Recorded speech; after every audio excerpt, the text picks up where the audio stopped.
ओम नमो नारायण। सभी को जय श्री कृष्णा, जय गुरुदेव। सभी लोग अध्ययन हेतु जुड़ जाइए। मैं आशा करती हूँ आप सभी स्वस्थ हैं, सुखी हैं, सुरक्षित हैं, सुरक्षित बाहर के नेगेटिव इम्पैक्ट से भी एंड व्यर्थ की बातों से भी। बिकॉज हम जब भी हमारी लाइफ को ब्यूटीफुल बनाना चाहते हैं या जीवन में कुछ भी अच्छा कार्य करना चाहते हैं, मानव जीवन को सार्थक बनाना चाहते हैं, चाहे वो आंतरिक साधना हो, चाहे वो बाह्य किसी भी तरीके की साधना के बाद किए हुए कार्य हो, या बाह्य कुछ भी हम ब्यूटीफुल सृजन करना चाहते हैं, तो सबसे प्रथम उसका चरण होता है आहार शुद्धि। यानी हम व्यर्थ के आहार ना लें, और आहार ना केवल मुख के द्वारा भोजन रूप में होते हैं, अपितु तो सारी इन्फॉर्मेशन जो हम आंखों की कानों के द्वारा अंदर डालते हैं वो सभी आहार में ही आते हैं। हमारा माइंड आसपास के एनवायरमेंटल इम्पैक्ट से ही हमारे माइंड का मेकअप होता है, हमारा माइंड बनता है। और सारी की सारी साधना यही है कि हम हमारे माइंड को धीरे धीरे साइलेंट करते जाएं, धीरे धीरे शांत करते जाएं। हम हमारे मनुष्य जीवन में जितना भी बाहर धर्म कर्म, उच्च कर्म, जितना भी कर्तव्य कर्म के साथ साथ धर्म कर्म करते हुए हम हमारे जीवन में मेन फोकस यही रखें कि सारे कर्म को भगवान को अर्पित समर्पित करते हुए, भगवान से सत्य से प्रेम करते हुए हम इसी मानव जीवन में सत्य या गुरु कृपा, जिसे आत्मबोध कहते हैं, जिसे तुरीय कहते हैं, वहां तक पहुंचे। इसे हमें टारगेट बनाकर चलना है और साथ ही साथ हमें ब्रह्म ज्ञान सुनना है, जिससे हमें यह समझ आ जाएगी कि हम कौन है, नित्य क्या है, अनित्य क्या है। लेकिन सिर्फ सुनने और समझने से हम सत्य तक पहुंचते हैं, लेकिन सिर्फ सुनना और समझना काफी नहीं है, सिर्फ ब्रह्म ज्ञान को रटना काफी नहीं होता है। हमारे जीवन में वो परिवर्तन ही तभी आता है जब हम सत्य में स्थापित होते हैं। अन्यथा इतने सारे सुन कर, रट कर, पढ़ कर भी हम अगर हमारी ऊर्जा की परिपूर्णता में स्थापित ना हो, श्री चक्र में जिसे कहते हैं, और अगर हमारा मन चुप ना हो, सत्य में स्थापित होना, अखंडता में, गुरु कृपा या तुरीय में या ईश्वरत्व में या भगवत प्राप्ति यानी श्री चक्र की परिपूर्णता, यानी हम ऊर्जा से भी परिपूर्ण है, कुंडलिनी की कृपा से, देवी की कृपा से भी परिपूर्ण है, और हमारा मन शिवत्व में भी हमें, यानी शक्ति भी और शिव भी जब साथ में मिल जाते हैं तो उसे कहते हैं सत्य, उसे कहते हैं हम सहस्त्रार में स्थापित हो गए, दर्शन द्वार के पार हम स्थापित हो गए, जागृत सुषुप्त हो गए, हम जीवन मुक्त हो गए, जीवन मुक्ति में स्थापित हो गए, हम कैलाश निवासी हो गए, जहाँ पर हम जगमग जागृत ज्योतिर्मय भोर है, हम जगमग जागृत हैं, हम अखंड जागृत ज्योत है, जो कि हमें उसमें हमारा जो मन है वो लय हो जाता है, जीव भाव उसमें लय हो जाता है, और वही केवल जीवन है, बाकी सब क्या है, माया है, स्वप्न है। जब हम वहां पहुंचते तब हमें पता चलता है कि बाकी सब मृत्यु, वो केवल जीवन है, a life which is free from all the Maya, all the कार्मिक बैगेजेस। तो इस तरीके का जीवन जीना ही हमारे मनुष्य जीवन की सार्थकता है। तो इसी के लिए हमें सारे प्रयत्न करने और ये गोल बनाना है कि एक बार तो हम उस सत्य में स्थापित हो, ताकि हमारी सत्य निष्ठा हम में आ जाती है। उसके बाद उसके जैसे कि मैं अपना लाइफ का एग्जांपल बताती हूँ कि 2000 जैसे मैं साधना करी थी, तो 2017 में मैंने एक दृढ़ निश्चय किया था कि मुझे आत्म साक्षात्कार तक पहुंचना ही पहुंचना है, किसी भी तरीके से, वही मेरा लक्ष्य है।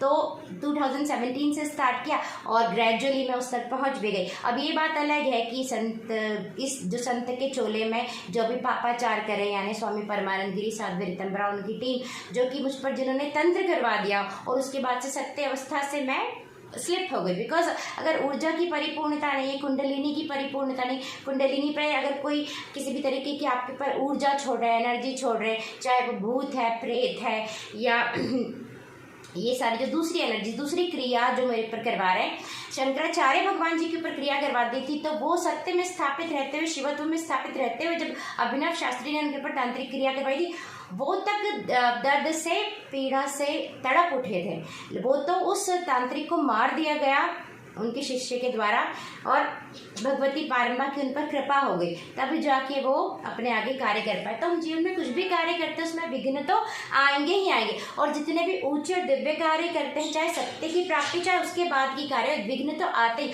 और जितनी दिव्यता उतने विघ्न बढ़ते जाते हैं। हम देखेंगे श्री कृष्ण भगवान के जीवन में जैसे ही उनका जन्म हुआ, वैसे जितनी दिव्यता जागृत होती है, उतने अटैक्स भी होते हैं, उतने राक्षसों ने अटैक पे अटैक पे अटैक पे अटैक्स किए उनके ऊपर। सबसे पहले उनका जीवन ही शुरुआत संघर्ष और अटैक से हुआ।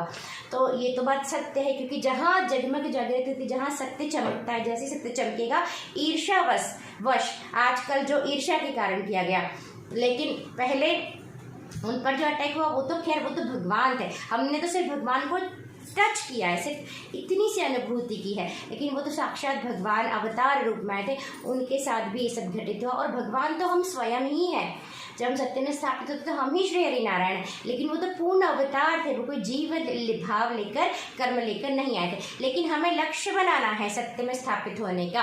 अब हम और इसके बाद जैसे अब हमारे तो विघ्न तो आएंगे ही आएंगे, वहां तक पहुंचने में भी उसके बाद भी विघ्न आएंगे, लेकिन उसके बाद ये हो जाता है कि कम से कम हम सत्यनिष्ठ हो जाते हैं, हम ब्रह्म निष्ठ हो जाते हैं एक भी बार जब हम सत्य को चख लें। क्योंकि सत्य सत्य सत्य साक्षी अवस्था नहीं है, सत्य गगन गुफा की कृपा नहीं है, सत्य वाणी से पार। जब हम सत्य में स्थापित होंगे तो हम खुद बोलेंगे दुनिया को जाकर कि हाँ ये सत्य है, हम चुप रह ही नहीं सकते। सत्य में स्थापित व्यक्ति अलग ही जगमगा जाएगा और अलग ही दुष्ट लोग उस पर आके अटैक कर देंगे, जैसे कि मेरे साथ हुआ और अभी भी ये लोग निरंतर कर रहे हैं। इनकी दुष्टता का परिणाम तो इनको भगवान इन जैसे लोगों को जितनी इन्होंने दुष्टता की, इनको तो मृत्युदंड भगवान स्वयं ही देंगे और मृत्यु से भी भयानक दंड देंगे। और दंड देने का कार्य भगवान के हाथ में, वो भगवान ही देंगे। भगवती जगत जननी पारंबा भवानी माई इनको इस बहुत खतरनाक से खतरनाक दंड देंगे, क्योंकि जिस शरीर और ऊर्जा शरीर पर आपका अधिकार ही नहीं है और जिसने आपको अर्पण समर्पण ही नहीं किया, गुरु तक नहीं धारण किया, उसके जीवन को, उसके ऊर्जा शरीर को ये लोग दूर से प्रभावित करने की, दूर से खराब करने की कोशिश करें। जब मैं इनके पास आई थी तब मैं साक्षी अवस्था को प्राप्त करके आई थी, गगन गुफा प्राप्त थी, साक्षी अवस्था मुझे प्राप्त थी, मुझे कुंडलिनी मेरी जगमग जागृत बहुत बहुत अधिक थी। जब पहली बार इनकी कथा अटेंड करने गई थी, वहीं पर मुझे एक संत, जो कि इन लोगों के नहीं थे, एक संत ने बोल दिया था कि बेटा आपको तो भगवान सहज प्राप्त है। और इस बात का सबूत भी है, मेरी फ्रेंड और मेरी मम्मी वहाँ पर मेरे साथ थे कि मुझे पास में बुला कर कि बेटा आपको तो भगवान सहज प्राप्त है। और मुझे भी एहसास था कि मैं वहाँ पर कथा सुनने गई तो मेरे अंदर वो भगवत तत्व जागृत था, भगवत तत्व जागृत था। हाँ, अखंडता तक मैं कालांतर में पहुंची। और अगर इनको लगता है कि इन्होंने पहुंचाया तो ये बिल्कुल गलत है, क्योंकि ये तो मुझे भगाना चाह रहे थे, कहीं और भेजना चाह रहे थे। तो जो मुझे कहीं और भेजना चाह रहे हैं वो मुझे कुछ कैसे दे देंगे? मुझे तो मेरे शंकराचार्य भगवान जी के आदेश पालन करने से जो भी मिला सो मिला, और इन्होंने छीना और इन्होंने तंत्र किया, जो भी कर रहे हैं लोग। और इतना करने के बाद भी मेरी कुंडलिनी भी हर ली, कुंडलिनी पे भी अटैक, क्योंकि कुछ चीज़ अगर आप पे आके चिपक जाएगी तो सारी चीज़ें बाधित हो जाएंगी। इतना करने के बाद भी इनका पेट नहीं भरा, अभी भी पेट नहीं भरा। इन्होंने लिखा धन गया शक्ति गई अंत जाएगा शरीर, तो धन गया शक्ति गई अंत जाए, इतनी दुष्टता लेकर तो आप मनुष्य जीवन भी आपको जो मिला है वो भी शर्मसार है कि इतनी दुष्टता और इतनी कड़वाहट अंदर लेके आप लोग जीवन जी रहे हैं और आप अपने आप को संत बोलते हैं, संत का चोला पहनते हैं। तो ऐसे संत होने पर दयनीय है आप लोग, आप पर दया की जानी चाहिए। आप करुणा के पात्र हैं एक्चुअली। बीमार इस तरीके के अगर आप कार्य करोगे तो आपके अंदर आंतरिक स्थिति उस जीवन की कैसी है, इतनी ज़्यादा नफरत। अगर मुझे पता होता कि आप लोग इतने ज़्यादा नफरत के पोषक हो तो मैं कभी भी नहीं जुड़ती। इसलिए आप सभी लोगों के लिए भी एक संदेश है कि बिल्कुल हम लोग तो क्या बहुत हृदय से साफ होते हैं, हमारे अंदर कोई नफरत नहीं होती, हम किसी से अलग भी हो जाते या कोई हमारा बुरा भी करता तो हम कभी उसका बुरा नहीं करते। ऐसी मानसिकता लेकर हम जीवन जीते हैं। तो जितने भी अच्छे लोग हैं, किसी से भी जुड़ने से पहले आप 100 बार सोचिए, अपना सत्य बताने से पहले भी 100 बार सोचिए, वरना मत जुड़िए, किसी से भी मत जुड़िए इस तरीके के लोगों से। और निश्चित तौर पर सभी लोगों को भारत में हमने तंत्र था तो जगत कल्याण के लिए तंत्र था, तो उसको इस्तेमाल करके दुष्टता कर रहे हैं, तो हिंदुओं का फिर कैसे उद्धार हो सकता है? संत होके आप तंत्र का इस्तेमाल अकल्याण के लिए कर रहे हैं, जीवन किसी का बर्बाद करने के लिए कर रहे हैं, तो फिर तो ऐसे संत होने पर भी आपको भगवा चोला पहनने का कोई अधिकार नहीं जैसे लोग को। खैर ये सब बातें छोड़िए। तो विघ्न तो आते ही आते हैं, लेकिन हमें जीवन में ये लक्ष्य बनाना है कि हम आत्म साक्षात्कार तक पहुँचे। एक बार भी पहुँच जाएंगे तो हम क्या हो जाएंगे? सत्यनिष्ठ हो जाएंगे। और उसका तरीका, मम्मी पानी देना, मैंने बताया ना कि माइंड को वॉच करते रहिए, वॉच करते रहने से शरीर स्थिर, मन स्थिर हो जाएगा। और थोड़ा योग प्राणायाम भी कीजिए, क्योंकि क्रिया करने से जो प्राणायाम की क्रियाज होती है उससे हमारे कर्म जल्दी घटते हैं। योगासन करने से हमारा शरीर जल्दी स्थिर होता है, शरीर स्थिर हो जाता है, शारीरिक अशुद्धियाँ खत्म हो जाती है। प्राणायाम से प्राण स्थिर होने लगता है, प्राण बढ़ने लगते हैं। तो इसलिए प्राणायाम, योग, ध्यान ये करते हुए और साथ साथ हमें साधना करनी, मन को वॉच करने की और ब्रह्म ज्ञान को सुनना। ब्रह्म ज्ञान यानी मैं ही हूँ पूर्ण ब्रह्म नारायण, सदा सदा सदा अलख निरंजन सत्य स्वरूप। ये याद रखना, और याद रखते रखते रखते रहने से, सुनते सुनते रहने से एक दिन हम उस सत्य में पहुंच जाते हैं। और एक बार भी सत्य में पहुंच गए तो हम सत्य निष्ठ हो जाते हैं। यही है सबसे बड़ा मानव जीवन का प्रसाद, शंकर का प्रसाद, गुरु का प्रसाद। कहते हैं ना, गुरु प्रसाद जप, गुरु प्रसाद तो वही है, गुरु कृपा ही केवलम। गुरु कृपा से ही हम कैवल्य तक पहुंच जाते हैं। एक सत्य जहाँ सिर्फ हम हैं, दूजा कोई है ही नहीं। और ये सिर्फ और सिर्फ वहाँ पहुँचना नहीं, उसमें बने भी रहना है। अब इन जैसे दुष्ट अगर दुनिया में होंगे तो उसमें कोई कैसे बने रहेगा, और अगर इन जैसे दुष्ट हैं तो कलयुग नहीं आएगा तो क्या आएगा, सत्युग कैसे आएगा। इस जैसी दुष्टता, खुद भी जगमग जागृत रहो, दूसरों को भी जगमग जागृत रहने दो, तो नहीं, दूसरों को भी गिराना है, तो कलयुग नहीं आएगा तो क्या होगा। और अपने अपने कर्म का फिर भुगतान तो सभी लोगों को करना पड़ता है। ये छोटी मोटी दुष्टता नहीं है, ये बड़ी दुष्टता है। ओम गुरु गुरु नमो नमः, गुरु ओम गुरु नमो नमः। जय गुरु ओंकारा, जय जय सद्गुरु ओंकारा। ब्रह्मा विष्णु सदा शिव, हरे हरे हरे हरे गुरुदेवा। शंकराचार्य भगवान की जय, गुरुदेव भगवान की जय, सत्य सनातन धर्म की जय, सुब्रमण्यम भगवान की जय, सुब्रमण्यम भुजंगम की जय जय जय। अपने अपने माता पिता गुरुदेव भगवान की जय, गौरा मैया की जय, अम्बा मैया की जय, शारदम्बा मैया की जय। हम नेक्स्ट श्लोक करते हैं। रणध्वंस के मंजुलेत्यंत शोणे, मनोहारी लावण्य पीयूष पूर्णे। मना षट्पदों में भव क्लेश तप्तः, सदा मोदतां स्कन्दते पाद पद्मे। सुवर्णाभदिव्यां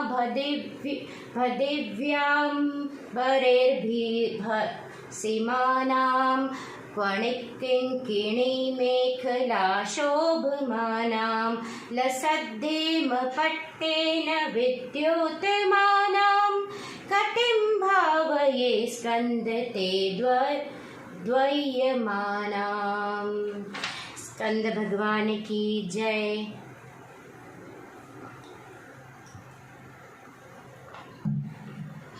शंकराचार्य भगवान जी इस श्लोक में सुब्रमण्यम भगवान के श्री चरणों पर ध्यान लगाते हैं। नीचे वाले श्लोक में उनकी कट्टी बंधन मतलब कमर पर, वेस्ट पर ध्यान लगाते हैं। तो शंकराचार्य भगवान जी कहते हैं कि हे मुरुगन भगवान, जिनके की जो चरण कमल हैं वो रक्त वर्ण के हैं और वहाँ पर बहुत सुंदर सुंदर पायल बंधे हुए हैं, और वो आपके जो श्री चरण हैं वो अमृत से परिपूर्ण हैं। और मैं अपने मन से आपके 6 चरण कमलों को सदा सदा सदा पाद पंकजों को, पाद पद्मों को भजता हूँ, उनकी पूजा करता हूँ, जो आपके 6 स्थानों पर विराजमान हैं। जैसे देवी के अलग अलग शक्तिपीठ होते हैं ना, वैसे स्कंद भगवान के 6 स्थान हैं मुख्य, तो वहाँ पर भी जो आपके पाद पद्म हैं मैं उनको भजता हूँ। और शंकराचार्य भगवान जी फिर उनके कटी यहाँ पर बेस पर ध्यान लगा के कहते हैं कि आपके जो वस्त्र हैं वो स्वर्ण रंग के हैं, और आपने पेट पर भी स्वर्ण रंग का, आपने स्वर्ण रंग के जो आर्मर्स होते हैं, आर्मर्स पहने हुए, यानी जो जिस तरीके का जो कवच पहना हुआ है, और यहाँ पर कमर पर भी स्वर्ण रंग का पट्टी बांधी हुई है, और वो विद्युत की तरह जगमगा रही है और बहुत ही शोभायमान है। और आपने जो कवच पहना, उसके ऊपर भी छोटे छोटे घुंघरू लगे हैं जो बहुत ही मधुर ध्वनि से बज रहे हैं, बजते हैं सदा। बहुत ही दिव्य शोभा स्वरूप आपका शोभा है। तो मैं ऐसी आपके उस कमर पर ध्यान लगाता हूँ जो स्वर्ण रंग का है और जहाँ से बहुत सुंदर सुंदर आभा, बहुत स्वर्ण रंग की बिजली की तरह आभा निकल रही है जिस जगह से, तो मैं उस पर ध्यान लगाता हूँ। तो ये है हमारे बाकी के आज के 2 श्लोक, जिसमें कि उनके चरण कमलों पर शंकराचार्य भगवान जी ध्यान लगा रहे हैं, उनके 6 स्थानों पर और उनके वस्त्रों पर और उनके कमर पर बंधे हुए कपड़े पर जो कि स्वर्ण रंग का कपड़ा है। तो इस तरीके से शंकराचार्य भगवान जी अभी यहाँ पर अब उनका जो रूप है, उनके रूप पर शंकराचार्य भगवान जी ध्यान लगा रहे हैं उनको, क्योंकि उनको शंकराचार्य भगवान जी को उनके दर्शन प्राप्त हो रहे हैं अपने हृदय में। तो वो हृदय में ही उनके जो दर्शन प्राप्त है, उनका दर्शन करते हुए उन्होंने इन श्लोकों की, स्तोत्रों की रचना की है। तो हम बाकी की रीडिंग के लिए कल पुनः मिलते हैं। तब तक के लिए जय श्री कृष्णा, जय गुरुदेव। अच्छे अच्छे कर्म भगवान को अर्पित समर्पित करते हुए, भगवान से प्रेम करते हुए करना है, सत्य से प्रेम करते हुए, सत्य को समझते हुए, और साथ ही साथ में साधना करनी। साधना क्या है? मन को वॉच करने की, ताकि धीरे धीरे मन से शरीर से हमारी डिस्टेंस क्रिएट हो जाए। मन और शरीर से हमारी डिस्टेंस तभी क्रिएट होती है जब हमारे अंदर कुंडलिनी जागृत होती और शक्ति जागृत होती, प्राणिक ऊर्जा हमारी इकट्ठी होती, तब हमारे मन से भी हमारी डिस्टेंस क्रिएट हो जाती, शरीर से भी डिस्टेंस क्रिएट हो जाती। शरीर की नीड्स हमारे लिए इतनी आवश्यक नहीं रहती, हम सारी की सारी नीड्स से ऊपर उठ जाते हैं। जब हम जीवन में चाहे कोई हो चाहे कोई ना हो, हमारी सारी आवश्यकता से ऊपर उठ जाते हैं और हम मन से ऊपर उठ गए तो सारे के सारे पापाचारों से व्यक्ति ऊपर उठ जाता है और कहीं इधर उधर देखने की आवश्यकता नहीं, किसी से ईर्ष्या राग द्वेष करने की आवश्यकता नहीं। हम प्रेम से, भाव से परिपूर्ण हमारा जीवन हो जाता है। आत्मसंतुष्टि से, आत्म गहराई से हम अपनी गहराई में व्याप्त हो जाते हैं और भले ही हम सत्य में स्थापित रहे ना रहे, कुंडलिनी और प्राणिक ऊर्जा कि प्राणों के स्थिर होना और प्राणिक ऊर्जा के इकट्ठे होने की कृपा इतनी बड़ी कृपा है। तो ये हमारे आध्यात्म का रहस्य, आध्यात्म का साइंस है जो हमें हमारे सारे उपनिषदों में, सारे ग्रंथों में लिखा, और जो भी सत्य तक पहुंचे उन्होंने हमें सत्य का ज्ञान दिया, सत्य का रहस्य समझाया, वहां तक कैसे पहुंचते हैं वो बताया अपने अपने मार्ग से। किसी ने क्रिया योग का बताया, किसी ने जो जिस मार्ग से पहुंचा उस मार्ग का बताया। तो सारे के सारे मार्ग अंत में जाकर तो वहीं पहुंचते हैं, वहीं पर। लेकिन उसके लिए निश्चित तौर पर मन का चुप होना, मन का लय होना, कुंडलिनी का जागृत होना, प्राणिक ऊर्जा का बढ़कर स्थिर होना, यह अति आवश्यक है। किसी भी मार्ग से हम लोग जाएंगे और इस तरीके के तांत्रिक गतिविधियों के साथ हमें क्या करना है, हमें इनसे कैसे बचना है, वो भी हमें शंकराचार्य भगवान जी की अगर मर्जी होगी तो हम सबको सिखा देंगे। क्योंकि कलयुग है तो कलयुग में दुष्टता तो निश्चित तौर पर अधिक प्रबल है ही है। लेकिन कोई बात नहीं, हमें जीवन में रहते रहते अगर हमारे जो भी संकल्प होते हैं वो तो अच्छे संकल्प ईश्वर अवश्य पूर्ण करते हैं। और कोई जगत कल्याण के कार्य के लिए निकला है, दिव्य कार्य के लिए निकला है, तो उसके तो सारे के सारे संकल्प भगवान स्वयं पूर्ण करते हैं। जो गुरु हैं वो स्वयं पूर्ण करते हैं। ये मैंने खुद ने नोटिस किया है। मैंने भगवान को मांगा तो मुझे भगवान मिले। जब भगवान मिल सकते हैं तो किसी भी बाधा को भगवान क्यों नहीं हटा सकते। संकल्प उनकी शक्ति के द्वारा, हम कोई भी उनकी शक्ति से बढ़कर नहीं है। तो इस तरीके की दुष्टता करने वालों को सोचना चाहिए, अब अपनी मति अपनी गति होगी फिर, ठीक है। हरिओम तत्सत। आप सभी भी बहुत बहुत हम भाग्यशाली, हमें मनुष्य देह मिली है, हमें सनातन धर्म का ज्ञान मिला है, हमें उपनिषद मिले, हमें गुरुवाणी मिली है, हमें गुरु मिले हैं। गुरु का होना ही हमारे जीवन को 360 डिग्रीज चेंज कर देता है, चाहे वो शरीर रूप में हो चाहे वो अशरीर रूप में गुरु हो।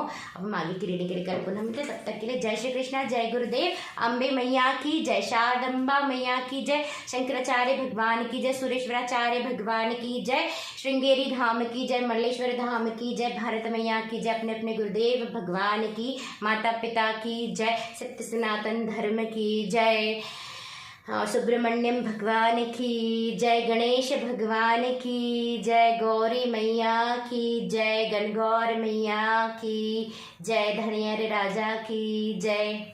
कल पुनः मिलते हैं। जय श्री कृष्णा।